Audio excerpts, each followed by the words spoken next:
time I try to do them in the morning. That's before I, get to work and everything. And this morning I said, let me go ahead and figure it out. Something going on with my camera situation, but hey man, welcome to the channel. Thank you for subbing up. Thank you for tuning in.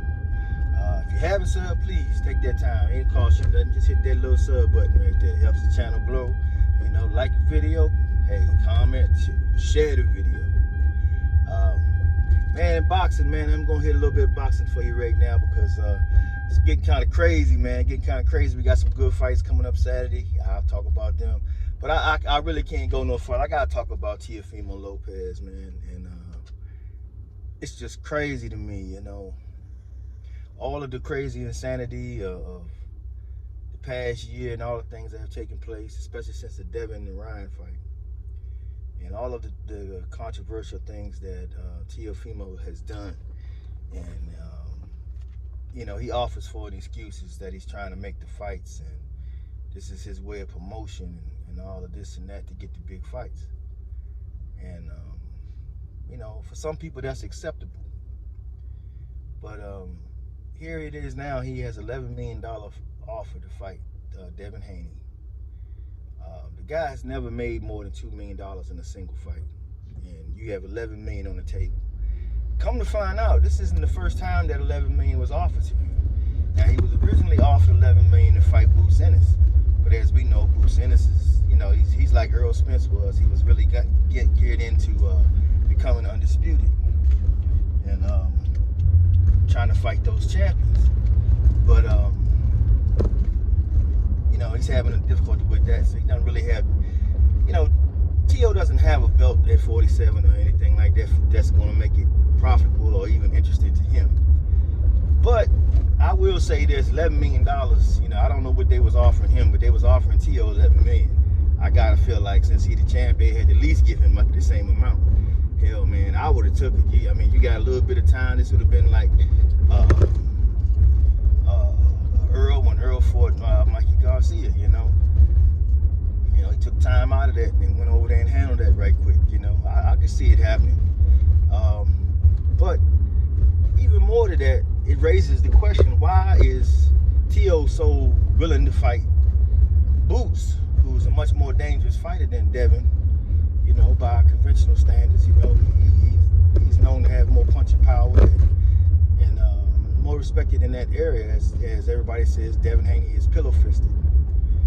Now, if that's the case, and your Boots and running into that fight, you really head up for that fight.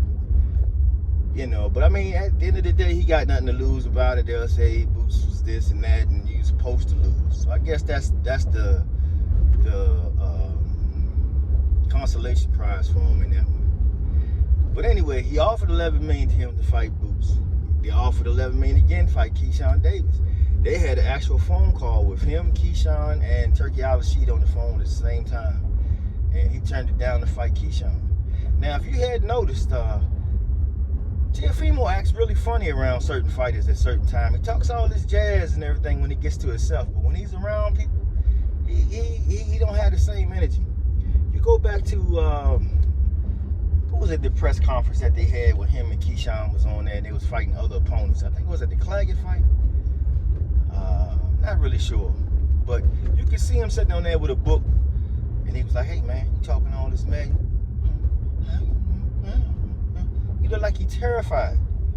And then you take that and you add it with this $11 million offer to fight this guy, a guy that really doesn't have a whole lot of fights, shows some promise, appears to be on a level, but has that really been proven yet? A fight with you would definitely put it on that level or whatever be the case, right? But you turn that down. Well, Turkey said, well, who else I'm gonna get this dude? Well, I give you $11 million to fight Devin Haney. Turns it down. This ain't the first time he turning his smoke down with Devin. This has been a recurring thing for the last 5 years.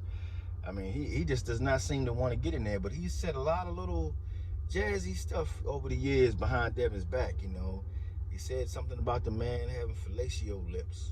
A man saying that about another man, he said a lot of little things, and he walks around here like everything is a joke, and it's the takeover, but he won't fight nobody. And they keep, and then I hear some people saying, well, he's more accomplished than Devin Haney.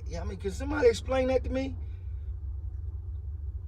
Claggett, I mean, you didn't beat Jermaine Ortiz. That was a BS decision.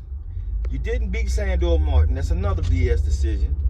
You know, Kambosos beat the death out you. You almost died. You want to do? I still got it. Yeah. You remember that? You know, does that sound like a fighter that really feels confident, like he can really go out here and conquer the world and do some type of takeover he keeps talking about he want to do? No, it doesn't. But it's consistent with the moves of somebody who's ducking that $11 million payday. I'll be damn if I can duck it. I'm gonna give a damn if all 12 people, everybody on this stable can whoop my ass. All of them going to have to whoop my ass that day. Because I'm gonna cash that check, buddy. You best believe that. You best believe that. So it makes no sense any way you slice it about that, man. And then you got even guys like Punch Drunk, who is, 100% in this corner. 100%. He's saying, man, you got to take this. You got a crazy take on the whole situation, trying to say that Devin is somehow living off of Tiafimo. It makes no sense whatsoever. But when you have hate in your heart, you're a fanboy, it's the type of shit that makes sense to you. But anyway, $11 million, my man turned it down. And it's obvious. I don't know, obvious to everybody that the guy just don't want to smoke with Devin. He don't want to smoke with Devin. And you know, that's like his father told Bill Haley a couple years ago when they was trying to make the fight. And he said to him, on camera, he said, man, he said, let's just make this nigga all really so smart. He said, yeah, 20 million. Yeah, you like your money. Yeah, you say 20 million to fight him. That's the type of bread that we're looking for to fight Devin Haney. So to me, like you're trying to cash out this money. You can't beat him, man. You can't. People act really funny with Devin when it's time to really get serious. They say a lot of stuff going on the scenes and everything, but when it's time to really for the rubber to beat the road, things get funny. It just don't make sense to me, man. You call yourself a fighter, talking about you to take over. You talk about make boxing great again, yet you turning down $11 million fights. Fights that people want. You got your fan base turning around and get you like, man, take the fight. Take the fight. That's bad, man. That's bad. Your fan base is trying to give you heart. Man, come on, man. You pillow fisted.